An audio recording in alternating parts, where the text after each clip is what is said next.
First, Dallas Cowboys, Philadelphia Eagles, down to literally the last play. Philadelphia improves to 8-1, 28-23 win over Dallas yesterday at Lincoln Financial Field. Basically, every good player or every elite player for both squads showed up and played big in virtually every capacity. Where we thought Philly would be great, they were. Where we thought Dallas would be great, they were. Where both teams were weak, that ended up kind of playing itself out. And I kind of want to get into the Dallas aspect of this because Philadelphia did what I mostly thought they'd do. I actually thought they'd score more than they did. I said Dallas would win 34-31. Philly ended up scoring 28, and they did most of their damage in the first half and in the third quarter.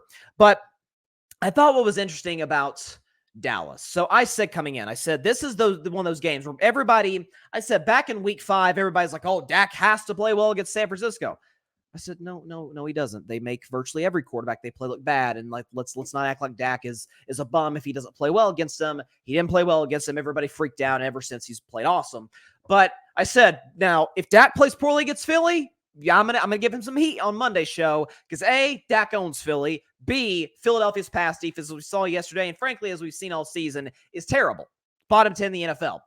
But listen, Dak, I almost never say this in a loss. You guys know, former Cowboys fan, or maybe for those who don't know, former Cowboys fan here, but forever a Dak fan, Dak Prescott fan. I almost never say what I'm about to say in a loss, but I'm going to go and do it. Rain Dakota Prescott in a game that featured Jalen Hurts, featured Lane Johnson, featured Jason Kelce, A.J. Brown, featured Devontae Smith, featured Fletcher Cox, Brandon Graham, Hassan Reddick. It featured Micah Parsons. It featured CeeDee Lamb, Zach Martin, Stephon Gilmore. Pick your future Hall of Famer. Pick your Pro Bowler.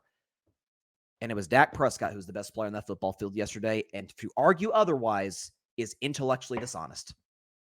Dak Prescott yesterday, 29-44. 374 yards passing, 3 touchdowns, no interceptions, QBR of 72, 0 to 100, 72, pretty darn good, and a passer rating of 115. So Dak Prescott was absolutely sensational yesterday.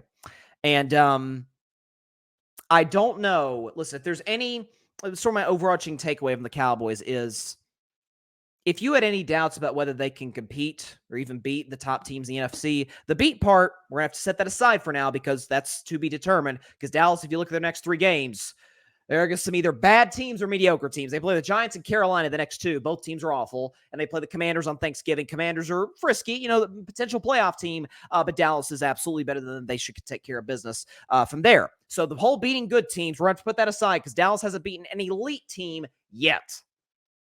But in an NFC that is as top-heavy as you-know-what. Remember when LeBron said that years ago about the Cavs? He said the Cavs are top-heavy as you-know-what. That's what the NFC is. They are awesome at the top and awful at the bottom. Like the Giants, again, aforementioned Giants, Panthers, terrible. Bears, awful. Dallas, San Francisco, Philadelphia, Detroit. I know Seattle got humiliated yesterday. I still like Seattle. Seattle's a very good football team. Like those upper echelon teams in the NFC, we would not be shocked if any of them get to the Super Bowl. Frankly, one of those teams will be the team that gets to the Super Bowl. But if you have any doubt about whether Dallas could compete, especially given what San Francisco did to him just 4 weeks ago, just a month ago, I think that got pretty much erased yesterday. And if you're a Cowboys fan, if you are, and Dak Prescott elaborated on this after the game, he said, yeah, it sucks in the moment, but there's a lot of good we can take from this. And usually, anytime I've watched a lot of Dak Prescott press conferences and a lot of quarterback press conferences, and they say that, you're like, that's not really what we want to hear right now. We lost the game. We lost in heartbreaking fashion. They're in the red zone, and we went backwards a whole bit. I get that. But they say football's a game of inches. Literally inches. And Dallas did not even play outside of Dak. They didn't play that well. Dak and CeeDee Lamb. Those two were sensationals. They've been just about every week of this season, certainly in the last month. Dallas' defense played pretty well in the fourth quarter, but some of that was aided by some pretty conservative play calling by Philadelphia. I don't know if it was to keep Jalen Hurts healthy, which I understand. But if you look at Dallas, you say yesterday, you say timeout. Okay, we have a play at the goal line, a 4th down and goal, where Dak throws a quick option play to Schoonmaker. It looks like he's Luke Schoonmaker, the tight end, who they drafted this year.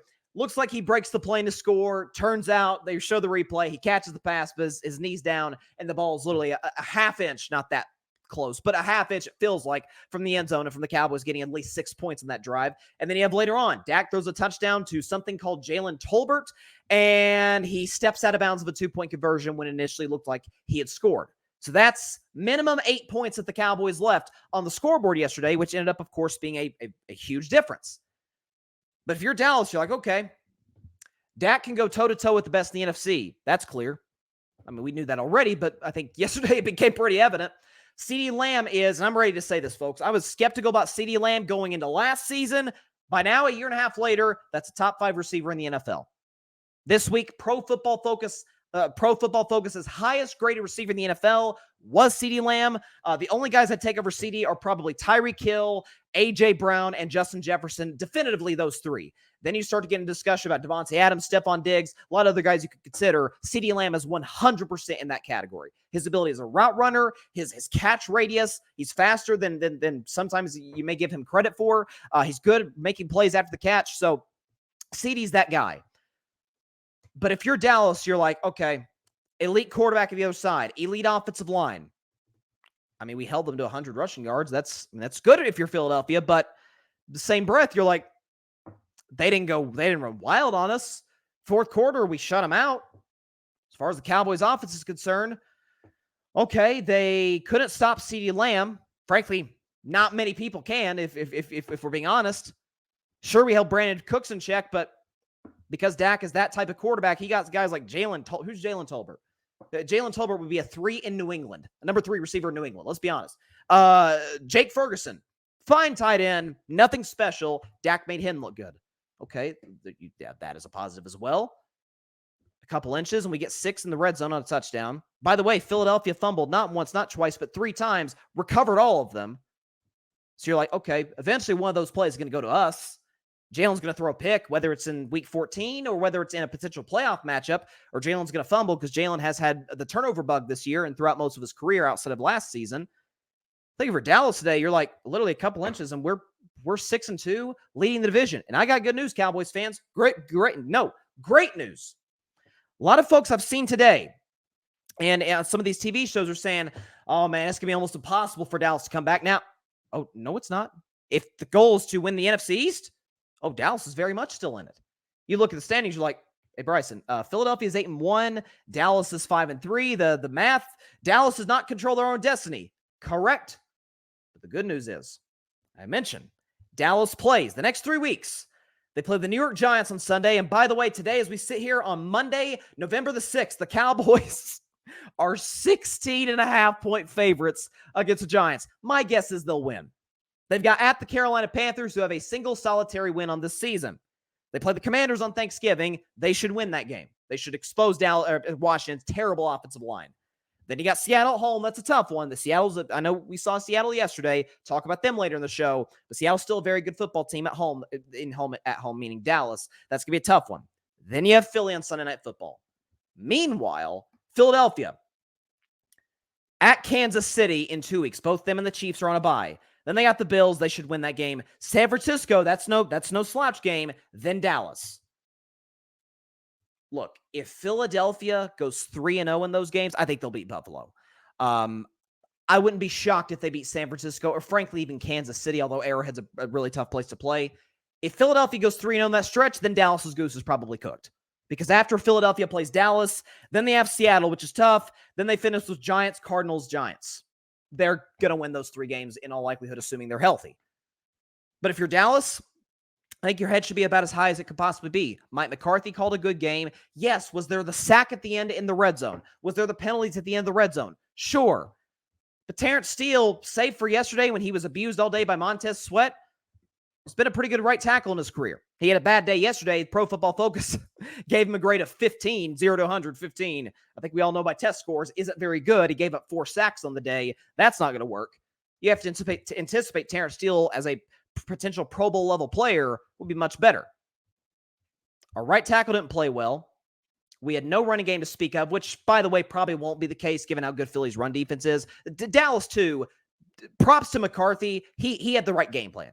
He's like, if we win, it's going to be on the arm of Dak Prescott because our running game can't beat Philadelphia. And frankly, really nobody's running game can beat Philadelphia. Our O-line didn't play that well. Running game was non-existent. Defense struggled throughout most of the day. But because our quarterback is top 10 in the NFL, clearly not even close, not even in the slightest bit of a debate, we almost won. They played really well. We played okay, and hey, a couple penalties go away. By the way, I thought Philadelphia, and you know me, I don't blame officials. Philadelphia got a little bit of the benefit of the doubt in terms of the whistle, in terms of some calls that were debatable at best. There was a missed hands to the face on Michael Gallup. I mean, there were some calls late game. You're like, probably should have went Dallas's way in that situation, but they weren't. Home team tends to get the whistle. That's how it goes sometimes. But I think you have to feel great if you're Dallas today. You're saying we should, if we're a good football team at least, a Super Bowl contender, we should win our next 3 games, probably pretty convincingly. Philadelphia, we'd all be shocked if they go, I wouldn't say we all be shocked, but if they go 3-0 in the stretch, they're probably the best team in football, to be honest with you. And again, I don't think that they will go 3-0. It's going to come down to week 14. Dallas, Philly, in Jerry World, basically for the division, given the 2 team schedules the rest of the season. If you're Dallas, they should feel good about yesterday. I really do. And so they match up physically with Philadelphia, and few teams do. They were able to generate a little bit of pressure on Jalen Hurts, not as much pressure as the Eagles defense was able to generate on Dak, but still, Micah Parsons was able to get to Hurts and make things tough on him a couple times. I think I feel pretty good if you're Dallas. I really do. Thanks so much for watching the show on YouTube, and be sure to go click that big red subscribe button and check out the other clips and full shows from Carving It Up Live, as well as our other incredible content creators here on the Grid Network.